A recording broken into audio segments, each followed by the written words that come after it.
আমি তোমাকে কতবার বলেছি বাইরের কোনো কিছু খাবে না। রাজু, এটা তুমি কোথা থেকে কিনেছো? আম্মু আব্বু কোথায় চলে গেল? ভাইয়া, আমাকে এরকম একটা কোল্ডটি দিন। হায় আল্লাহ, আমি তো বুঝতেই পারি না এদেরকে আমার মা বাবা কে বানিয়েছে। আম্মু আব্বু 8টা বেজে গেছে, তোমরা এখনো ঘুমাচ্ছ? রাজু, মাত্র তো 8টাই বেজেছে, আমাদেরকে ঘুমাতে দাও না। এখন মনে হয় স্কুলের টিফিন আমাকে নিজেই বানাতে হবে। রাজু, তুমি যদি রান্না করো তাহলে আমাদের জন্য কিছু বানিও। আমি ব্রেকফাস্ট টেবিলে রেখে দিয়েছি, ঘুম থেকে উঠে খেয়ে নিও। আমি স্কুলে যাচ্ছি। ঠিক আছে, সাবধানে যাও। আপনারাই রাজুর বাবা মা। দেখুন, আপনাদের বাচ্চাকে এই সহজ কাজটি করতে দিয়েছিলাম, সে এটাও পারেনি। আসলে ম্যাডাম, ওই দিন রাজুর শরীর খারাপ ছিল, এই জন্য এই কাজগুলো আমি করেছিলাম। কি?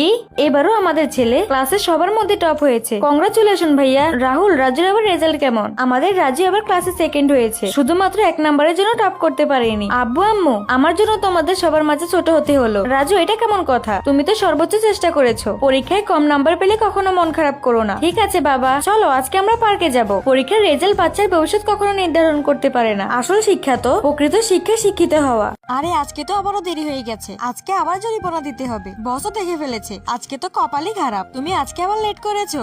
আপনি তো জানেন আমার কাছে গাড়ি নেই, পুরোনো একটা স্কুটি আছে, আর আপনিও তো দেরি করেছেন। আমি যত দেরি করে আসি না কেন, আমার জরিমানা দিতে হয় না। আজকে তোমাকে অন্যরকম দেখাচ্ছে কেন? তুমি কি অসুস্থ নাকি? শোনো, অসুস্থ হলে অফিসে দেরি করে আসলে কোনো জরিমানা দিতে হবে না।